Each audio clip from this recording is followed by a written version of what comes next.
এই কথা স্বাধীনের পর থেকে বাংলাদেশের মসজিদের ইমামগুলি আমরা তেলাওয়াত করি, একটা মুতাল্লি একটা মুক্তাদি ইমামের বিরুদ্ধে প্রতিবাদ দেয়নি। হুজুর আপনি রসুলের কথা পড়তেছেন, তাহলে আপনার যুগ কি সারা যুগ? কয়নি। নবীর কথা আপনি কনকে, নবীর যুগে ছিল সেরা। আপনি আমি যেটি ইমামতি করি আমাদের যুগ তো সেরা।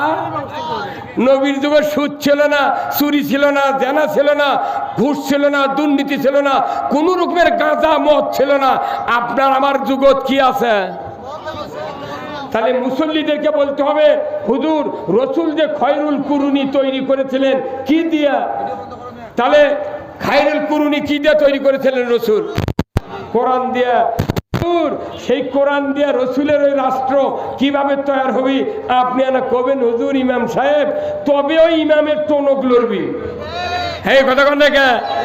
আমার বাংলাদেশে প্রত্যেকটা হাই স্কুল কলেজের সিলেবাস আছে, কিন্তু মসজিদের কোনো সিলেবাস নেই। ইমাম ইচ্ছা করে যা কবি তাই। তাতে যদি মুক্তাদির উপকার হয় হলো, না হয় না হলো। তাহলে রুগী বাড়ির থুয়ে এই মুম্বাইদিনী হাসপাতাল, জিয়া মেডিকেল, যতগুলি ক্লিনিক আছে, রুগী আছে বাড়ির, মোবাইলে যদি ডাক্তার ঔষধ লিখতো একটা ব্যায়াম ভালো হতো না। রুগী আসে এক্সরে, ইসিজি, এমআরআই, তারপর সিটি স্ক্যান, প্রস্রাব পায়খানা, প্রস্রাব, কিডনি, রক্ত, হার্ট পরীক্ষা করার পর টাকা দিয়া রুগী আগে সার্টিফিকেট ধারি রুগী সাজে, তারপরে ডাক্তাররা চিকিৎসা দেয়। আর আমাদের মসজিদে রুগী সব হাজির হয়, কিন্তু ফাঁকা ফিল্টে চিকিৎসা হয়, পুরা ফায়ার। আমার বাংলাদেশে যতগুলো মসজিদ আছে নামাজ পড়ে, 16 আনা মুসল্লির ভেতরে 10 আনা মুসল্লি খালি শুক্রবারে নামাজ পড়ে। এই কথা কন। 4 আনা মুসল্লি মাগরিব পরে আর জোহর পরে, আসরের সময় কাজে টাইম পায় না, ফজরের সময় চেতন পায় না, এসার সময় পাওয়া হয় না। মাত্র 2% মানুষ 5 ওয়াক্ত নামাজ পড়ে। কথা কন না? তাহলে এটাই কি মসজিদের উন্নয়ন? কথা কন। তাহলে যেখানে 5,12,000 মসজিদ, যেখানে 90,000 মাদ্রাসা, 8,20,000 শিক্ষক শিক্ষিকা, এরপরে 25,11,974 জন হাজি আর হাজারনি, 2 কোটি 4 লাখ তবলিগের লোক, 20,000 পীর, 3 কোটি জাকের, আর এতগুলা সমাজে ভালো ভালো লোক আছে, তারপরে গুনে দেখা যায় নামাজির তুলনায় বেনামাজি অনেক বেশি। তাহলে এইভাবে কতদিন চলবি? কিছু কিছু আমরা বক্তা আছি, আলেম আছি, দেশ যত জাহান্নামের দিকে যাবি তত আমাদের দাম বাড়বি। আল্লাহ রসুল যদি গাও বেঁচে চললেনি, রসুলের দাঁত ভাঙ্গা লাগতো না। হ্যাঁ কতক্ষণ 27টা যুদ্ধ করা লাগতো না। আমি আপনাদেরকে আর একটা তথ্য দিই, এই বেদিগুলোর কথা বললে আমি চিকিৎসা দেব, বেদি না কয়ে চিকিৎসা দিলে এই চিকিৎসার কোনো দাম নাই। আমি আপনাদেরকে আর একটা কথা বলি, মসজিদে নববী, এই মসজিদে নামাজে 1 রাকাত পড়লে কত রাকাত হবে? কত? হ্যাঁ এইছেন ভাই কসে? মসজিদে নববীতে 1 রাকাত নামাজ পড়লে 50,000 রাকাতের সওয়াব। আল্লাহু আকবার। আর আমাদের বয়তুর রহমান মসজিদে নামাজ পড়লে 1 ওয়াক্ত নামাজ পড়লে কত সওয়াব? 27 গুণ। জোরে কোন, ঢিল করে কোনকে, তাহলে সন্ধে আছে। 27 গুণ সওয়াব এই মসজিদে নামাজ পড়লে, প্রত্যেক মসজিদে নামাজ পড়লে 27 গুণ সওয়াব। আর রসুলের ওই মসজিদে পড়লে 1 রাকাতের দাম হলো 50,000 রাকাতের সমান। আচ্ছা কেন এত দাম কম বাড়া হবে? রাজশাহী কৃষি উন্নয়ন ব্যাংক আছে, বগুড়া শহরে আছে কৃষি উন্নয়ন ব্যাংক। রাজশাহী ব্যাংকের থেকে যদি কেউ লোন নেয় 7.5 টাকা থেকে 15 টাকা পর্যন্ত সুদের হার। বগুড়ার থেকে, শেরপুর থেকে, নন্দীগ্রাম থেকে কেউ যদি লোন নেয় ব্রাঞ্চ অফিস থেকে, তারও সুদের হার 7.5 থেকে 15 টাকা। তাহলে সুদের হার হেড ব্যাংকেও যা, ব্রাঞ্চেও তাই। অথচ 50,000 রাকাতের সব মসজিদে নববী 1 রাকাতের দাম। আর এটি আছে 27 গুণ। তাও কি? দাড়ি, টুপি, জুব্বা তারপর হাত মোজা পাও মোজা, দুই কানো দুই তুলার আতর, তারপর চোখের নির্দেশ সুরমা, এই কথা কর। আবার এইভাবে স্প্রে করছে, তারপরে যায় নামাজ হারত, তারপরে পাগড়ি বান্ধিতে 13 হাতে কাপড়ে, তারপরে মসজিদের ডান পাওতে ঢোকা লাগবি, দোয়া পড়া লাগবি, আবার সুন্দর করে ছানা পড়া লাগবি, তাকবিরে তাহরিমে এইভাবে বাঁধলে হবে না, এইভাবে 3 আঙ্গুলিঙ্গা থাকা লাগবে, কথা ঠিক কিনা? তারপরে সূরা কারায়েত খুশু খুশু চোখ মুজা ফাইন করে নামাজ পড়ে পড়ে মনের মধ্যে কোনো চিন্তা নাই। তারপরে গিয়ে 27 গুণ হতেও পারে। আমাদের দেশে যেগুলো মসজিদ আছে 14 মানুষ কিস্তির টাকা বাড়ি চালাচ্ছে, আবার যারা কিস্তি নিচ্ছে ওর কে স্ত্রী কিস্তির বৈঠকত গেছে, তাহলে ওর বউ দায়ুস উইও দায়ুস। এতগুলা কাম করে 27 গুণ সওয়াব হতেও পারে। আবার যত মানুষ রোজা করছে মোত্তাকি হওয়ার জন্য, রোজার 15 দিন আগে, রোজার ঈদের 15 দিন আগে থেকে হাজার হাজার রোজাদারদের বউ বিটি বেপরদাভাবে মার্কেট করছে। তাহলে আপনি কোন ওটি 50,000 রাকাত, এটি এতগুলো করার পরও যে ব্যারামলে মসজিদে যাচ্ছি 27 গুণ আছে। আবার আরেকটা শোনেন, মেলা মসজিদে বাংলাদেশে আছে বারান্দাত লেখে থাকে এই মসজিদের দুনিয়াবি কথা বলা নিষেধ। এই কথা কোন দেখা? হ্যাঁ কথা কোন? এই মসজিদের দুনিয়াবি কথা বলা নিষেধ। যে মসজিদে এই কথা লেখা আছে ওই মসজিদের ইমামেরও ঈমান নাই, মুসাল্লিরও ঈমান নাই। রাসূল পৃথিবীর জমিনে ওই মসজিদে কেন 50,000 রাকাতের সওয়াব?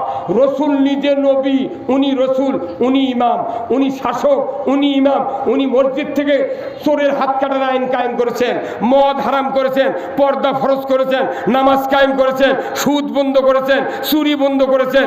ওখানে দুর্নীতি, ঘুষ, অন্যায় যত অন্যায় আছে সব মসজিদ থেকে বন্ধ করেছেন। তাহলে বোঝা যায় রসুলের মসজিদ শুধু মসজিদ নয়, উনি মসজিদকে মদিনার সংসদ হিসাবে কায়েম করেছিলেন। হ্যাঁ কথা কর না,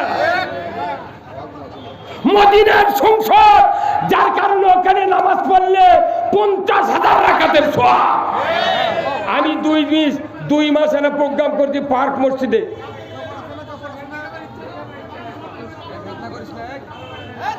কি ভাই কি হলো না?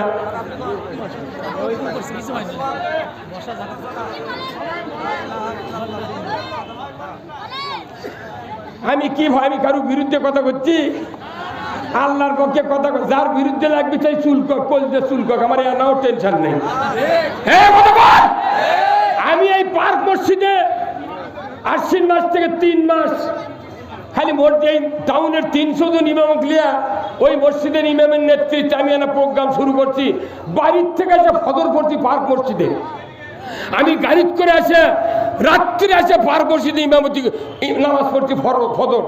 2 মাস 3 মাস প্রোগ্রাম করার পর কে যেন কোনবেন টিভি কথে এই যুক্তিবাদী দান এই মসজিদে না আসে তাহলে গ্রেপ্তার হবি। আয় গ্রেপ্তার কর, আয়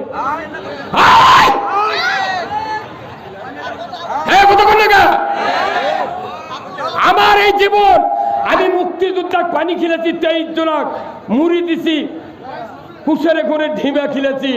কে জানে মুক্তিযোদ্ধার সার্টিফিকেটের এত দাম? হাত দিয়ে যদি লেখে থুতাম আমার বুড়ি বউ চাকরি পেল হনি। আমি আপনি শুনে রাখবেন, এই বগুড়াতে নয় সারা বাংলাদেশে আপনাকে দোয়ার মারফতে আমি সারা বাংলাদেশে মাহফিল করি। কিন্তু দুঃখ, এই ভাই কথা বলে নাই, ওনাদের কাজ ওনারা করুক তো, লোকে ঠান্ডা। এই যে মানুষ আছে আর দেন কেউ আসে না, আর দেন কেউ আসে না। আমার বক্তৃতা তাই আজ না শুনবি, স্বপ্নে দেখা লাগবি কাল রাত্রে। আমার তেল মারা বক্তৃতাই মরদ দেয় না।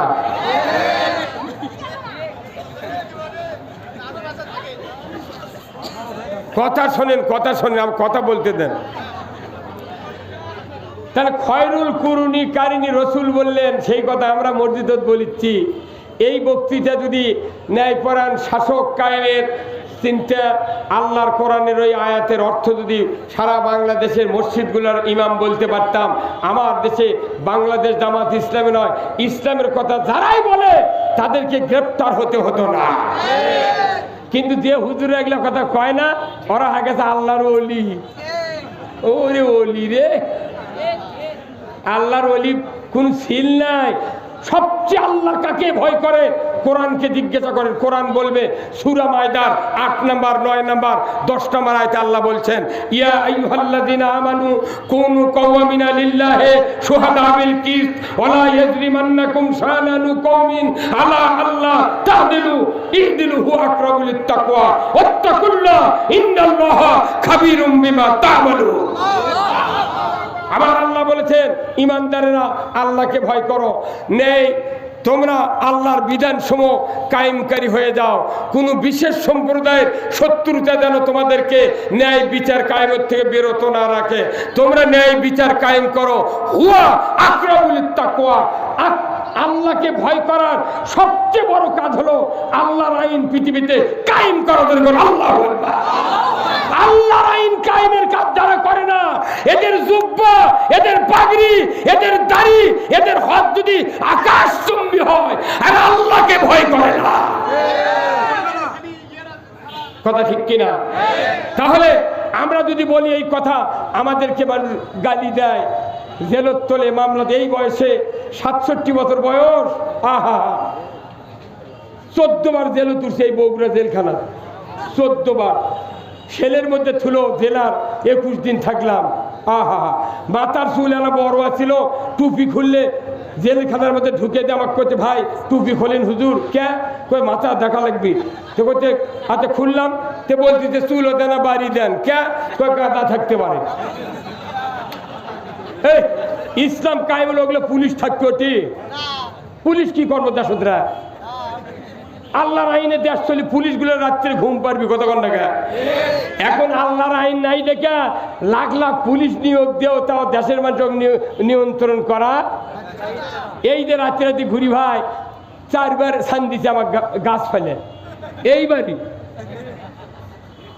পুলিশের কাছে ফোন দিই, নাই ফোন দিয়ে চলে গেছে ঢাকাত। আমাকে বলেছে হুজুর আপনি দেখেছেন ছান দিয়ে? আমি দেখেছি।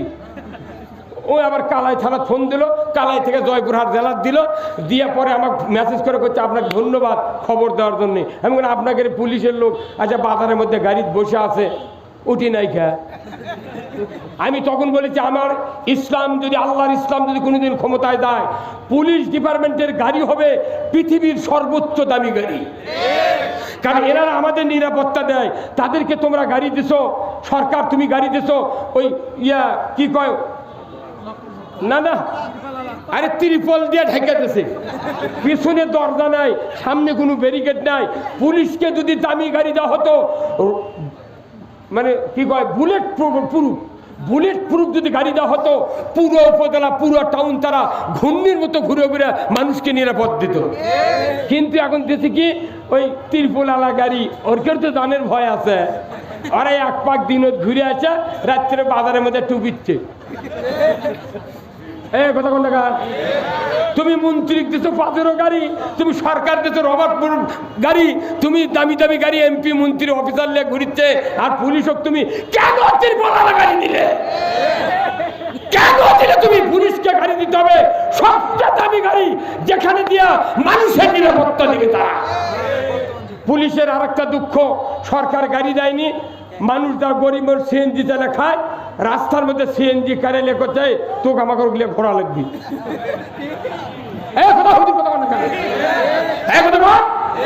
মানুষ 4 লাখ টাকা দিয়ে গাড়ি কিনে সংসার চালার পারছে না, দ্রব্যমূল্যের দাম বেশি। তুমি কেন গাড়ি লিয়া, জনগণের গাড়ি লিয়া তুমি রাত্রে পেট্রোল ডিউটি দিবে? কারণ কি? আমার গাড়ি আমার নোয়া মাই করেছিল, ইলিয়াস নামে এক পুলিশ, এই পুলিশ লাইন থেকে বোনারি রোডতে ধরে নিয়েছে। 3 দিন পর আমার গাড়ি 7 পাক দিতে জামতুলি থেকে এই শাকপালা পর্যন্ত আমার গাড়ি দেয় না।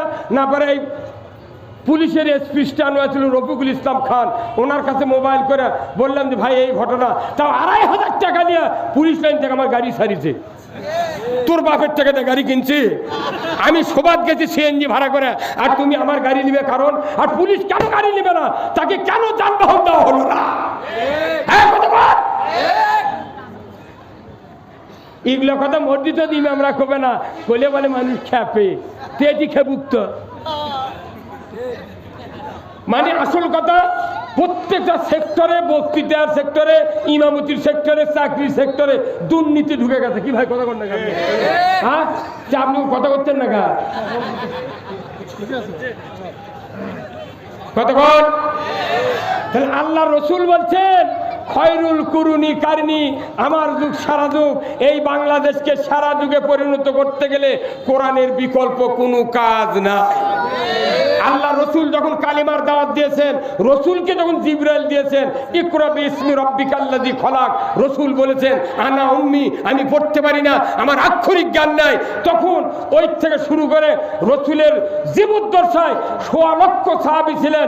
কারো 1% ডিগ্রি ছিল না, 5-এর ছিল না, 8-এর ছিল না, এসএসসি ছিল না, ম্যাট্রিক নয়। এখন বাংলাদেশে পিএইচডি, এফসিপিএস, ডক্টরেট, আল্লামা, শাইখুল হাদিস, প্রভাষক, উপাধ্যক্ষ, অধ্যক্ষ, এত ডিগ্রি। কিন্তু ওই সময় অশিক্ষিত লোকেরা কোরআনের আন্ডারে ছিলেন। কি হুজুর? অশিক্ষিত লোক ছিল কোরআনের আন্ডারে। আর এখন বাংলাদেশে শিক্ষিত লোকের আন্ডারে আছে কোরআন। সেই দিনই দেশের শান্তি নাই। কোরআনের আন্ডারে বাংলাদেশ চলবে, আপনারা কি চান? কারা কারা চান? দুহাত তুলে আপনাকে দেখা। লিল্লাহে তাকবীর, নারায়ে তাকবীর।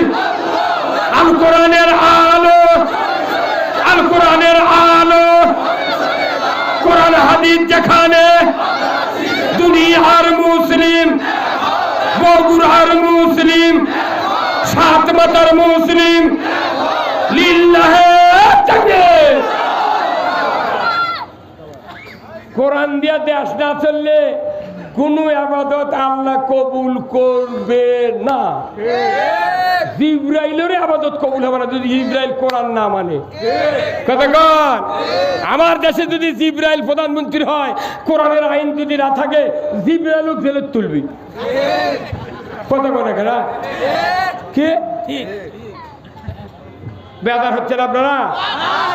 তাহলে খয়রুল কুরুনির সাথে আমাদের সমাজের মিল নাই। মসজিদের নামাজ পড়া ইমাম সাহেবরা কি পোষপাস, তাই না? রসুলের হাদিস শোনেন, রসুল সবে মাত্র যখন মসজিদে নববী খুরমা খেজুরের পাতা কাপড় দিয়ে ব্যারিকেড দিয়ে তৈরি করেছেন, রসুল প্রথম যেদিন মসজিদে নববী নামাজ পড়েন, ওই দিন বৃষ্টি হয়েছিল, আল্লাহ রহমত নাযিল হয়েছিল। কারণ কি?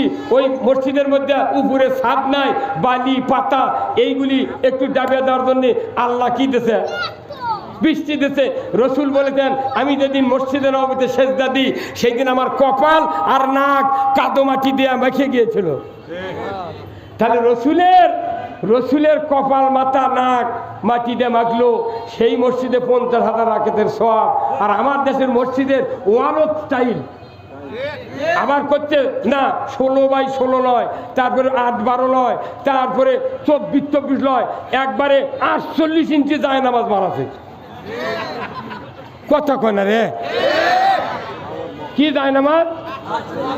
48 ইঞ্চি, একবারে এক মানুষ একই স্টাইলের উপর নামাজ পড়বি। কত পুষ্পাত। আবার বহু মসজিদ আছে আমার বাংলাদেশে, যে ওই ইন্টি করে কাঠ দিয়ে মিম্বর বানাচ্ছে, মিম্বর যেটি খুতবা দেওয়া হয়, এমন গর্জে স্টাইলের। 1.5 লাখ, 1,20,000, 95 নিচে কোনো মেহরাব নাই।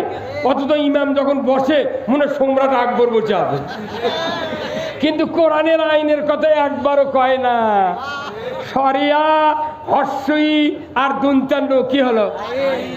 এই আইন যে আছে আল্লাহর, হাজার হাজার মসজিদের ইমাম আছে, আল্লাহর আইনের কথা উচ্চারণ করে নাই। কেমন করে সওয়াব হবে মসজিদে নামাজ পড়লে? আর আল্লাহর নবী আইন জারি করছেন, আর এটি আইনের কথা কয় জানা। যদি ইমামেরা সঠিক কথা কয়, মোতাল্লির সামনে বসতে করছে, তখন ইমাম চিন্তা করছে কে তো মোতাল্লির আওয়াজ, সামনে তাকাচ্ছে, মোতাল্লি চোখ দিয়ে করছে এই কি করছো।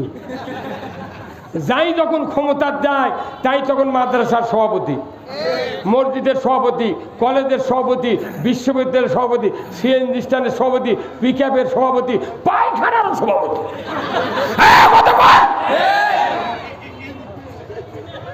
হুজুর কথা কন না কা?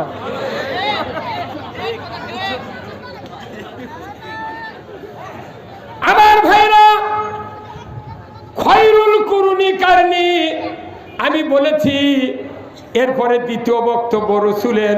এই বক্তব্য যদি দুনিয়ার নয় বাংলাদেশের ইমামরা যদি মসজিদের মোতাল্লি মুক্তাদিরকে যদি বুঝায় দিতে পারতেন, আজকে বাংলাদেশে জেল জুলুম খুনের শিকার বাংলাদেশের আলিম ওলামারা হতো না। আমার ভাইরা, এই বক্তব্য যদি আমি 10 বছর আগে পড়েছি, কিন্তু 16 বছরে বক্তৃতা দিয়েছি, তাও আমি ছাড়ি নাই। এই বক্তৃতা ইমামরা পড়ে, কিন্তু জীবনে কোনোদিন কথা কয় না। আমার ভাইরা, আমি আপনাদেরকে অনুরোধ করব, আমি একদিন 5 লিটার তেল হুন্ডার তুলেছি। তোলার পরে আমার গোটা থানা ঘুরেছি, মসজিদের ইমামের বাড়ি বাড়ি গেছি, বলছি ভাই এই হাদিসের মানে কে কে পড়েছেন আপনি আমাকে বলে দেন। 100 জন ইমামের কাছে গেছি, 96 জন বলেছে অর্থ পড়িনি, 4 জন কাছে অর্থ পড়েছি, কিন্তু মুক্তাদিক বলিনি। আমি বল তোমাকে বেতন দিল কে? এই বেতন তোমার ফেরত দেওয়া হবে কিয়ামতের দিন। কিয়ামতের দিন তো টাকা পাবে না, এখনই ফেরত দিয়ে আসো। বলছি কে হুজুর? না ইমামতি হয়নি, বাদ। আমার উপর খেপা বুঝছেন, সেই খেপা। আমি বললাম তোমার রাগ দেখে আমার লাভ না, আমি সঠিক কথা বলছি। রসুল বলছেন ওয়া সুলতানু জিল্লুল্লাহি ফিল আরদি মান আহানা সুলতান আল্লাহি ফিল আরদি আহানাহুল্লাহ। আল্লাহ রসুল বলছেন ন্যায়পরায়ণ শাসক আল্লাহর ছায়া সদৃশ্য। জোরে করে আল্লাহু আকবার। ন্যায়পরায়ণ শাসক কার ছায়া? এটা বুঝতে পারলেন কিছু? বুঝে দিচ্ছি। একবার পড়লে বুঝে, 20 বার পরেও বোঝা যায় না কোরআন শরীফের আয়াত। আরে একবার শুনে প্রচুর বুঝেছি। আরে মৌলবি মুফতি ইমামরা এরাই কোরআন বোঝেনি, সাধারণ মানুষ কি বুঝবি? এই কথা বল। এই যে রোজা, সামনে রোজা আসছে, কি মাস? রমজান মাস। কুতিবা আলাইকুমুস সিয়াম শব্দের অর্থ কি? যে তোমাদের উপর রোজা ফরজ করা হয়েছে। ইমানদারের কথা বাদই দেন, ওরে থাক পরে করছি। রোজা তোমাদের উপর ফরজ করা হয়েছে 1 মাস।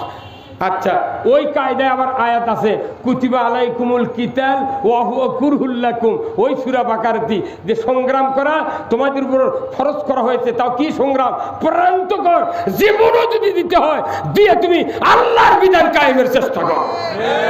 অথচ ওয়া হুয়া কুরহুল লাকুম তোমাদের কাছে এটা অপ্রীতিকর। আমরা যখন কোরআনের আইনের কথা কই, মেলা হুজুররা বিচিকালটায় কয় তুই আবার এগুলো কি করছিস? তুই কোরআন পড়িস, আমি পড়িনি নি, আমি নাই মাদ্রাসা নাই কেন? এই কথা কন। তুমি ওইগুলো আয়াত দিয়ে খতম তারাবি পড়ো, কুতিবা আলাইকুমুল কিতাল ওয়া হুয়া কুরহুল লাকুম। তারপরে আরেকটা আয়াত দিয়েছে কুতিবা আলাইকুমুল কিসাসু ফিল কতলা। কোরআন ভিত্তিক আদালত ব্যবস্থা কায়েম করো। আল্লাহু আকবার। তাহলে রোজা ফরজ, আল্লাহর দিন কায়েমের সংগ্রাম করা ফরজ, আর কোরআনের আদালত ব্যবস্থা বিচার ব্যবস্থা কায়েম করা ফরজ। কার কথা? তিনটাই একই মানের ফরজ। রোজার ব্যাপারে আওয়ামী লীগ, বিএনপি, জাতীয় পার্টি, জাসদ, সুদারু, মদারু, জুয়ারু, তবলিগ, জামাত, হেফাজত, চরমোনাই কারো বিরোধিতা নেই। রমজান শুরু হলো, এই 7 মাথার যদি বিদ্যুন জুব্বালা পাগড়িয়ালা যদি বলে রোজা করব না, করতে দেব না, মারোয়ারি পট্টির থেকে অমুসলিমের আসা ওর লাঠি দেওয়ার বাটাম ফাটাবে। তুই করবি না করবে, তুই মানচুক করবে দেবো না কে কথা কর। তাহলে রোজার ব্যাপারে সবাই একমত, কথা ঠিক কিনা? আল্লাহর আইন চালু করার ব্যাপারে দ্বিমত কে? না। আবার কোরআনের আদালত ব্যবস্থা কায়েম করার কথা বলে আবার কয় হুজুর তুমি রাজনীতি শুরু করলে তুমি ঘুম খাবে না? আমরা ঘুম খাবো না, আমরা ঘুম খাওয়া বন্ধ করবো। এই বড় মসজিদের ইমাম যিনি, সেন্ট্রাল মসজিদের ইমাম যিনি, তিনি হলেন বগুড়া সদরের এমপি। বড় মসজিদের ইমাম হবে পৌরসভার মেয়র। যিনি ইমাম তিনি হলেন নেতা। রসুল ছিলেন সরকার, উনি হলেন মসজিদে নববীর ইমাম। আমরা ব্রিটিশ সরকারের থেকে এমন একটা সুন্নত জারি করছি যে ইমামের মনে ইমামতি করবি, দেশের মনে দেশ চালাবে আর একজন, যাতে 10 কেজি গম খালে কেউ যাতে ফতুয়াবাজি করবেন না পারে। আর সরকার যদি গম খায় 2.5 কেজি, পরে শুক্রবার কবি হুজুর বাড়ান তো। এই বিরোধীদের থেকে বাঁচার জন্য রাষ্ট্রশক্তি আর মসজিদ আলাদা করছে। এখন আবার কেউ কেউ করছে না, ধর্ম থেকে রাজনীতি আলাদা করতে হবে। ধর্ম থেকে রাজনীতি আলাদা। 3 বছর করোনার জন্য শোভা হয়নি বাংলাদেশত, তাই পরিমণি লুঙ্গি ফিন্দে মাল কাতা মারতে রে কতক্ষণ না 3 বছর শোভা না পরিমণি মাল কাতা মারা দেখাছে। এই বাংলাদেশে আমরা বলতে চাই, মসজিদের খতিবগুলি যদি সঠিক দিক নির্দেশনা আমরা দিতাম, আমার দেশে ইসলাম 100 বছর আগে কায়েম হয়ে যেত। এখন শুনেন, সুলতানু জিল্লুল্লাহ, ন্যায়পরায়ণ শাসক, আল্লাহর ছায়া সদৃশ্য। কি হুজুর এটা পড়েন না খুতবাতুল আহকাম? আবার অনেক হুজুর কয় কি আমার যে হুজুর আপনি তো করছেন, আমি মুখস্থি খুতবা পড়ি। ওরে বাপরে জ্ঞানী লোক রে বা। আচ্ছা মুখস্থি যদি কেউ খুতবা কয়, উই এমন হাদিস এমন আয়াত তেলাওয়াত করবি যা তোর গাঁত মশা না পড়ে। আর বাংলাদেশের মানুষ তো আরবিতে তো বাপ মাও গাইলে তুমতে বাড়ায়, পরে বাড়ে তারপর সালাম দিয়ে দোয়া লিবি, হুজুর দোয়া করবে। আর তোর বাপ মাও গাইলে যে আরবি দেয় কথা কন না। তাহলে অসুলতানু জিল্লুল্লাহ মানে কি? ন্যায়পরায়ণ শাসক, আল্লাহর ছায়া সদৃশ্য। রসুল নিজে বলছেন, একজন পথিক ক্লান্ত অবস্থায় প্রখর রোদের ভিতর দিয়ে যাচ্ছে, 10 কিলো হাঁটার পর সামনে যে একটা বটবৃক্ষ দেখে, ওই বৃক্ষের নিচে বেঞ্চ নাই, চেয়ার নাই, বিছানা নাই, খাট নাই, বসার কোনো জায়গা নাই। এই পথিক ক্লান্ত অবস্থায় যদি গাছের নিচে দাঁড়ায়, তাহলে যে প্রশান্তি পাবে, ওই প্রশান্তির সীমা নেই। কথা ঠিক কিনা? তাহলে আল্লাহর নবী ছায়ার সাথে তুলনা করলেন। একটা ক্লান্ত পথিক ছায়ার দাঁড়ালে যেরকম শান্তি পায়, আর একজন নির্যাতিত নিষ্পেষিত মানুষের আইন মানে যেভাবে টেনশন, যেভাবে জুলুমের শিকার হয়েছে, এর থেকে বাঁচার জন্যে আল্লাহর দেওয়া রাজত্ব যদি তুমি কায়েম করতে পারো, আল্লাহর দয়ার ছায়া এত হবে, সমাজে কোনো মানুষের উপর জুলুম হবে না, অন্যায় হবে না, কোনো পক্ষপাতিত্ব হবে না। কথা ঠিক কিনা? এই ফাপড় থেকে আমাকে ধরে নিয়ে আসলো, চান্দায় ফাপড় থেকে জুলহাজ নামে ডিবি ধরে নিয়ে আসে রেলগেটে। আমার হাতে আর শীত, আমার হুন্ডা থাকলো, ব্যাগ থাকলো, মোবাইল থাকলো, টাকা থাকলো, শীতের মধ্যে আমাকে নিয়ে এসে এই বগুড়া সদর থানার থুলো। অজু করবেন, পানি সাজি করতে, পায়খানার মধ্যে করেন তো করেন, না করেন কি করবেন করেন। কেন সদর থানার টয়লেট যদি পায়খানার প্যান যদি পায়খানাতে ভরে থাকে, তাহলে ওটি কি মানুষ আছে? এই কথা কন না আপনি। আমার বাড়ি যাতে পায়খানার ভাত খাওয়া যাবি, আর আমার করতে ওটি অজু না পারে, প্যানির উপর 2 পা দিয়ে অজু করছি। ভাই 26 দিন জেলত ছিলাম এই চান্দায়ের কেসে, অযথা মামলা। আমি 60 কিলো দূরে থেকে হুন্ডলে যাচ্ছি, এমন একটা বন্ধ পেল না যে বগুড়াকে আমার ধরলো, কেউ প্রতিবাদ করলো না। এই কষ্ট করে করে আমরা এই দেশে ইসলামের কথা বলি, তারপরেও হঠাৎ করে দেখি 2 বছর আগে তুরিন আফরুজ আর শাহরিয়ার কবির মুরগি চোরা, আর হলো তেলতেলা কালামানি, এই যে কলার বাজার দেখ শুয়েছিল, এই 3 জন বুদ্ধি করে করছে কি 116 জন আলেমের তালিকা বের করছে। কে না এরা টাকা টুকা কামাই করে, এরকম 2 করে দেওয়া লাগবে, ওরখানে নিয়ত আমাকে 2 করে দিবি। আমি ফেসবুকে পড়ে দেখি 116 জন আলেমের মধ্যে 108 নম্বর এই অদমের নাম। তখন আমি আল্লাহ সেজদা দিয়ে বললাম, আল্লাহ 20 কোটি মানুষের ভেতর 108 নম্বর আমি তালিকা দুটিছি।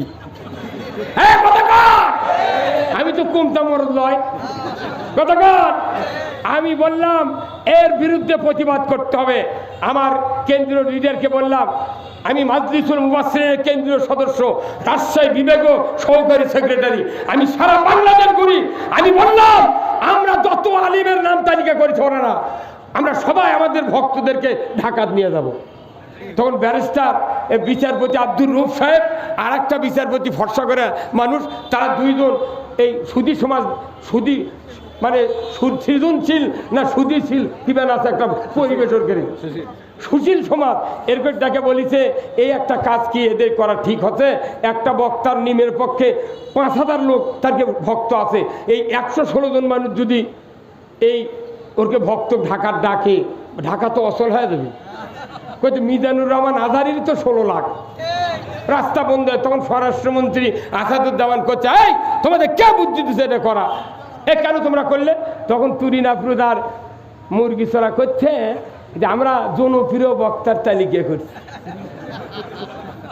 কি কথা উল্টাতে দেখেছেন? তাহলে আপনি কন এই বগুড়াতে আমরা কি কোনো সন্ত্রাস করেছি? বগুড়ার প্রায় মানুষ দোকানদার আমাকে চেনে। আমি বগুড়াতে আসলে রাস্তা দিয়ে হাঁটলে মানুষ ভিড় জমায়, কিন্তু আমার দুঃখ সারা বাংলাদেশ বক্তৃতা করলাম, কিন্তু বগুড়া শহরে আশেপাশে আমি বক্তৃতা করি, অনেক মানুষ হয়, কিন্তু বগুড়া টাউনে এরা সাত মাতাত করা উচিত ছিল।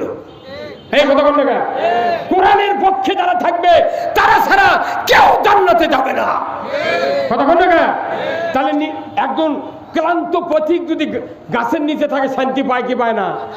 তা আমাদের বাংলাদেশের যে পরিস্থিতি, আল্লাহ রসুল এই পরিস্থিতিতে যখন দেখলেন মক্কাতে, উনি একদিন কম্বল নিয়ে কাবা ঘরের ছায়াত গেলেন।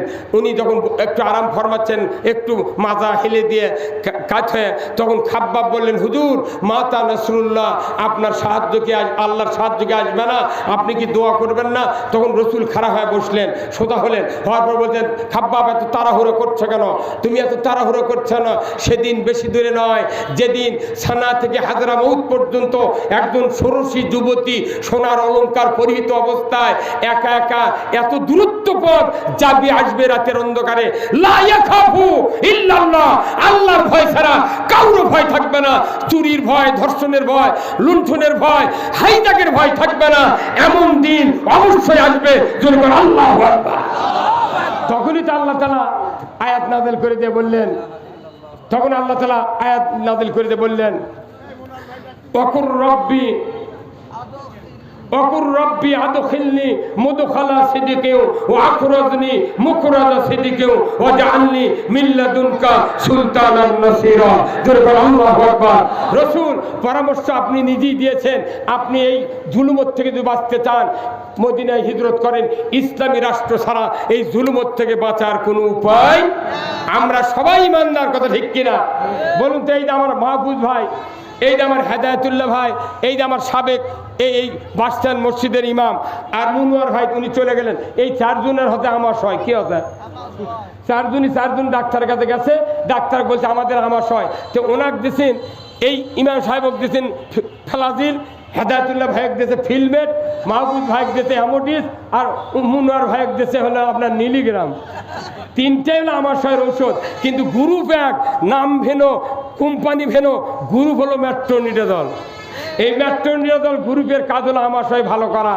আর বাংলাদেশের যত দল আছে 242টা দল, প্রত্যেকটা দলে লক্ষ লক্ষ ইমানদার আছে, কথা ঠিক কিনা? প্রত্যেকটা ইমানদার যখন ঐক্যবদ্ধ হয় তখন এই গ্রুপের নাম হয় মুমিন গ্রুপ। কি গ্রুপ? মেট্রোনিডাজল গ্রুপের কাজ হলো আমাশয় ভালো করা, আর মুমিন গ্রুপের কাজ হলো ইসলাম বিজয় করা। তাহলে ইমানদারি যে দায়িত্ব, ইসলাম বিজয় করার কথা, ঠিক কিনা? আমরা কেন ইসলাম বিজয়ের কথা বলি? আল্লাহ তাআলা অ্যান্টিবায়োটিক একটা আয়াত দিয়েছেন, এর উপর আর বক্তৃতা পৃথিবীর জমিনে নাই। আমার আল্লাহ বলছেন, ওয়ামাইয়াবতাগি গায়রাল ইসলামি দীনান ফালাই ইউকবালা মিনহু ওয়া হুয়া ফিল আখিরাতি মিনাল খাসিরিন। আমার আল্লাহ বলেছেন, ও পৃথিবীর মানুষ, তোমরা যদি ইসলাম ছাড়া, ইসলামী জীবন ব্যবস্থা ছাড়া অন্য কোন জীবন ব্যবস্থা, মানুষের তৈরি করা আইন ও কানুন যদি গ্রহণ করো, অন্য জীবন ব্যবস্থা আল্লাহটা বাদ দেয়া তার আন্ডারে যদি ইবাদত বন্দেগী করো, আমি রব্বুল আলামিন বলে দিচ্ছি, তোমাদের একটা ইবাদত আমি আল্লাহ কবুল করব না। তাহলে ইসলাম ছাড়া অন্য কোন জীবন ব্যবস্থা মানলে একটা ইবাদত কবুল করবেন না কে? ইসলামের পিছনে ওয়ারেন্টি গ্যারান্টি আছে।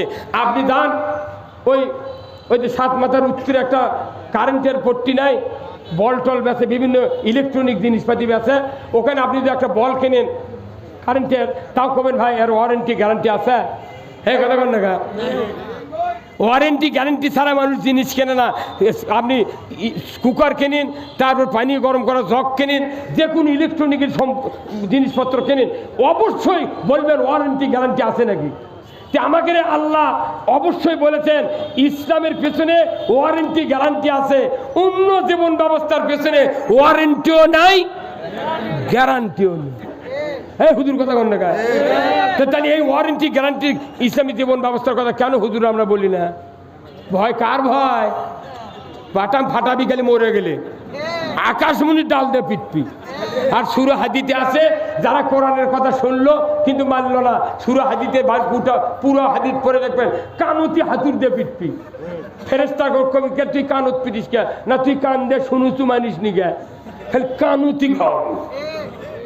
আবার কোরআন শরীফে আল্লাহ বলছেন এই কাজগুলো যাদের নেতৃত্বে তোমরা করেছিলে তাদেরকে কিয়ামতের দিন তোমাদের সামনে তোমরাই তো বলবে ওদেরকে হাজির করে দাও। সূরা হামিমার শেষদার 29 নম্বর আয়াতে আল্লাহ বলছেন ওয়াকালাল্লাযীনা কাফারু রব্বানা আরিনাল্লাযীনা আদাল্লানা মিনাল জিন্নি ওয়াল ইনস নাজালুহুমা তাহতা আকদামিনা লিয়াকুনা মিনাল আসফালিন।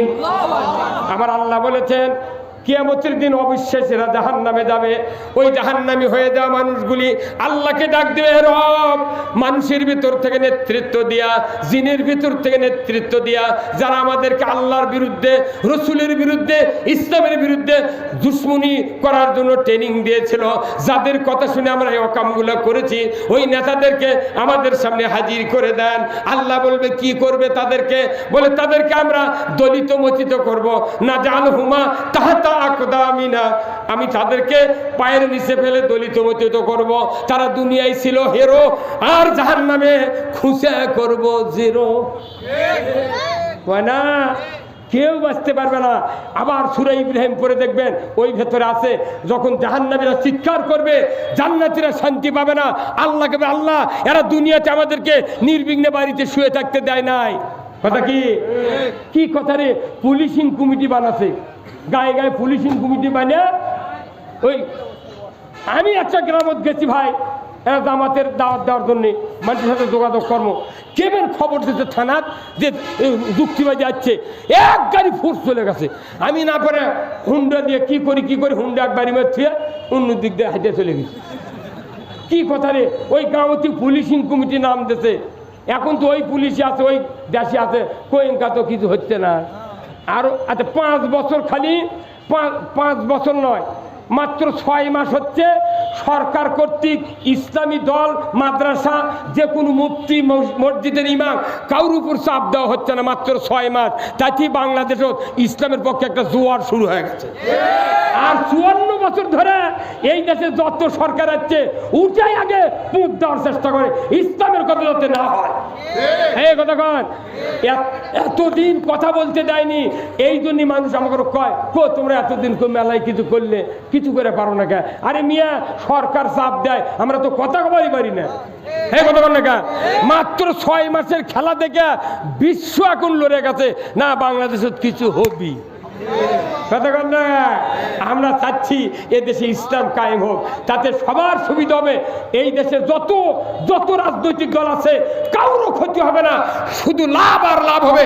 হিন্দু থাকলেও লাভ, বৌদ্ধ থাকলে লাভ, খ্রিস্টান থাকলে লাভ, আওয়ামী লীগ থাকলে লাভ, বিএনপি থাকলে লাভ, জাতীয় পার্টি, জামাত, তবলিগ, হেফাজত, চরমনায় কারোর ক্ষতি হবে না।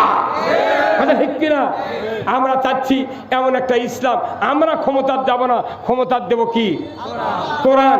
আমরা পিএস দিয়ে পান্তাকার শুয়ে থাকবো, আমরা কি এগুলো দেশ চালাতে পারবো? তাই সেই না, কিন্তু লোকজন বিশ্ব থেকে বলিচ্ছে যে এই দলের মধ্যে যত শিক্ষিত লোক এমপির দাঁড়াবি, অন্য কোনো দল এত শিক্ষিত লোক।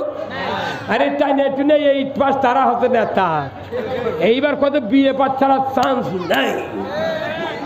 আবার উন্মুক্ত ভর্তি হচ্ছে মেলা মানুষ, আমি রিপোর্ট দিচ্ছি সেটাও উন্মুক্ত ভর্তি হচ্ছে।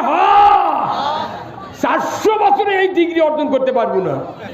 কতক্ষণ আমার ভাইরা, শহরের ভাইরা, আমি অনেক কথা বলেছি ভাই, আমি এই বয়সে অনেক কথা বলেছি। আমি আপনাদেরকে একটু সহযোগিতা চাই। এদেশের মাটিতে কোরআন বিজয় হলে সকল মসজিদের ইমাম, মুয়াজ্জিন, মুসল্লি, তারপরে আমরা মোতাল্লি কমিটির লোক সব আল্লাহর দিকে আসতে হবে। রাজি আছে? এই কোরআন শরীফ আল্লাহ তাআলা লৌহে মাহফুজে মসজিদের কমিটি তৈরি করে দিয়েছেন। সূরা তওবার 18 নম্বর আয়াত, ইন্নামা ইয়ামুরু মাসাজিদাল্লাহ মান আমানা বিল্লাহ ওয়াল ইয়াউমিল আখির ওয়া আকামুস সালাতা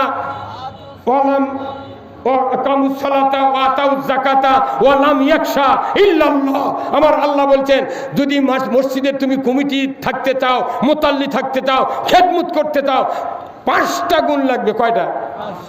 এক নম্বর হলো আল্লাহর উপর ঈমান, 2 নম্বর আখিরাতের প্রতি ঈমান, 3 নম্বর নামাজ কায়েম করতে হবে, 4 নম্বর যাকাত আদায় করতে হবে, আর আল্লাহ ছাড়া কাউকে ভয় করা যাবে না। এই 5 গুণ যদি থাকে তাই মসজিদের কমিটি থাকবি, তাছাড়া ডিসকলে। কিন্তু আমার দেশে আপনাকে এই দিক আছে নাকি আমি জানি না, আমার ওই দিক আছে গোয়গাঁর ভেতরে লেখা আছে যে দাতা সদস্য হিসাবে এই মসজিদে যিনি দুমি দিয়েছেন ওই বংশে পুরুষ বংশ যতদিন থাকবে মসজিদের মোতাল্লিগিরি করিতে নামাজ পড়ে পড়ুক। কত আলিম ওলামা গাঁৱত পৌঁছে দাঁড়িয়ে মিটিংও ডাকে না, হুট করে রাত্রে মিটিং করে শুক্রবার সকালে করতে মসজিদে যা যে আমরা এই অমুক লোক কমিটি আমরা আপনাদেরকে সকল ব্যবস্থা করব, মানুষ তাই মেনে নেয়। কথা কন্যা প্রত্যেকটা কাজে বিয়ের থেকে শুরু করে সব জায়গার ডুপ্লিকেট। বিয়ে পড়াচ্ছে কত শিক্ষিত মহিলা সামনে বসে আছে, উকিল মোল্লা বলিচ্ছে এত টাকা দেন মর, এত টাকা নগদ, এত বাকি, এত নগদ, চাইবা মাত্র দিতে বাধ্য থাকিবে। তোমাকে ইসলামের সরাসরি অনুযায়ী শাদি করতে আসিয়াছে, তুমি তাকে স্বামীত্বে কবুল করো, তাহলে ওই মেয়েটার কি কান নাই? শুনে পায় না।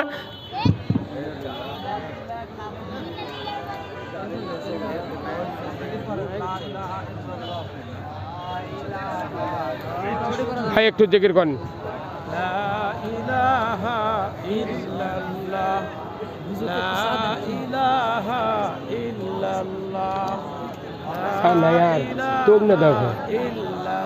ভাই একটু জিকির করেন। লা ইলাহা জোরে লা ইলাহা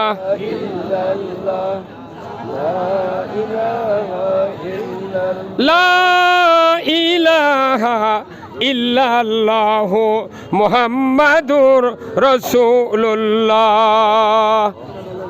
সাল্লাল্লাহু আলাইহি সাল্লাম। আমার ভাইরা কি ভাই কারেন্ট কি পল্লী বিদ্যুৎ হয়ে গেছে না? এখানে দেন বারে, অফিসের লোক না দেন বারে, সুইচটা দেন। ব্যাটারি নাই, ব্যাটারি নাই, ফোন করে বন্ধ করাছে বাবু, তাহলে ফোন করে বন্ধ করাছে। বগুড়া টাউন ধলাই হয় দেখছি, কে প্রিন্সিপাল লাগে? হ্যাঁ ঠিক আছে। কি হলো কি হলো কে ভাই? আলো নাই, এই মাইকটা চালু দেন, মাইকটা চালু দেন, আমি কথাটা শেষ করি বারে চলে যাবো। মাহবুদ ভাই করে মাইক তো হ্যাঁ, বাকি কথাগুলো শুনে দেবেন, ব্রেন ঘুরে যাবি খুব তাড়াতাড়ি, খুব তাড়াতাড়ি ভাই।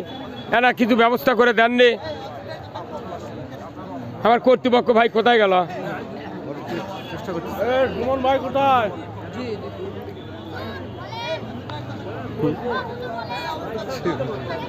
আমার ভাইয়েরা শোনেন কথা, শোন ভাই, মুখই শোনেন। আমার ভাইয়েরা, আল্লাহর নবী বললেন ও সুলতানু জিল্লুল্লাহ, ন্যায়পরায়ণ শাসক কায়েমে, এই ন্যায়পরায়ণ শাসক আল্লাহর ছায়া সদৃশ্য। তারপরে আমার রসুল বলেছেন ওমান আহানা হুল্লাহ, যারা বিরোধিতা করবে, অপমান করবে এই ন্যায়পরায়ণ শাসক কায়েমের ব্যাপারে আমার আল্লাহ নবী বলেছেন সে যেন স্বয়ং আল্লাহর বিরোধিতা করলো। যারা ন্যায়পরায়ণ বাদশা কায়েমের জন্য বিরোধিতা করলো, বাধা দিল, আল্লাহর নবী বলেছেন যারা যেন স্বয়ং আল্লাহর বিরোধিতা করলো। তাহলে বলুন তো, ন্যায়পরায়ণ শাসক বাংলাদেশে কায়েম করার কাজ বাদ দিয়ে যদি বিরোধিতা করি, আমার একটা ইবাদত আল্লাহ তাআলা কবুল করবে না। তাহলে এই মসজিদে এই বক্তব্যগুলি হয়, আমাদের ইমাম সাহেবরা আমরা যদি সঠিকভাবে এই কথাটা বুঝিয়ে দিতে পারতাম, আল্লাহর ইজ্জতের কসম বাংলাদেশে তামাম মুসল্লি আল্লাহর আইনের পক্ষে এসে যেত। জোরে কন্যা মারহাবা। এরপরে আসেন 3 নম্বর বক্তব্য হচ্ছে আল্লাহ বলছেন ইন্নাল্লাহা ইয়ামুরু বিল আদলি ওয়াল ইহসান। হে দুনিয়ার মানুষেরা, আমি তোমাদেরকে আদেশ দিচ্ছি, হুকুম দিচ্ছি, তোমরা ইনসাফ ভিত্তিক সমাজ কায়েম করো আর ন্যায় বিচার কায়েম করে ধরে কোন আল্লাহু আকবার। ন্যায় বিচার যদি থাকতো বাংলাদেশে, কোনো মেয়ে প্রতারিত হতো না, কোনো ভাই বোনকে সম্পত্তি না দিয়া ফাঁকি দিতে পারতো না, কথা ঠিক কিনা?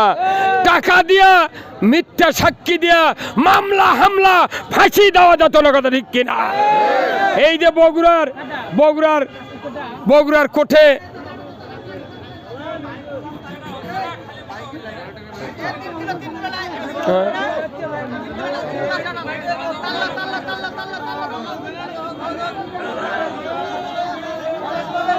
সবাই 2 মিনিট একটু অপেক্ষা করেন।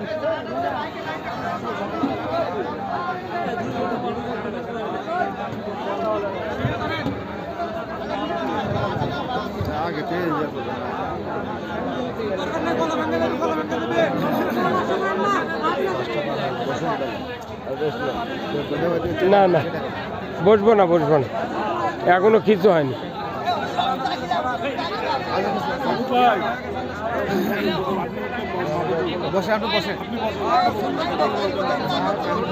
এরশাদুল্লাহ ভাই তো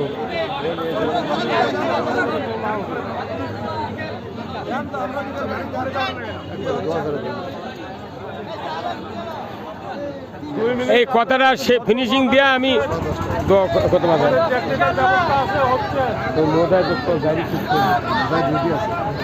সবাই একটু জিকির করেন।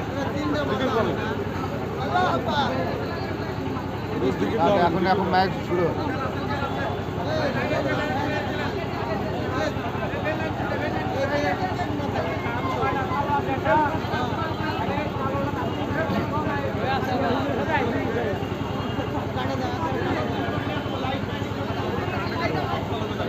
গেল ময়না।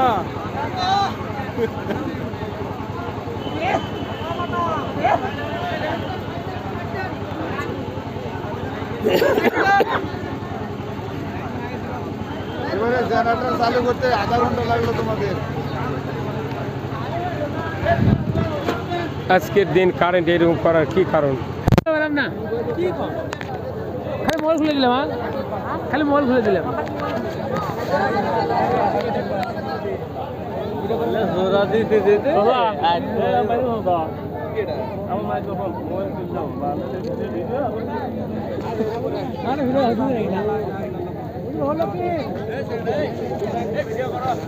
ভিডিও কি আর বাদ দিছি নাকি? বাদ দিছে।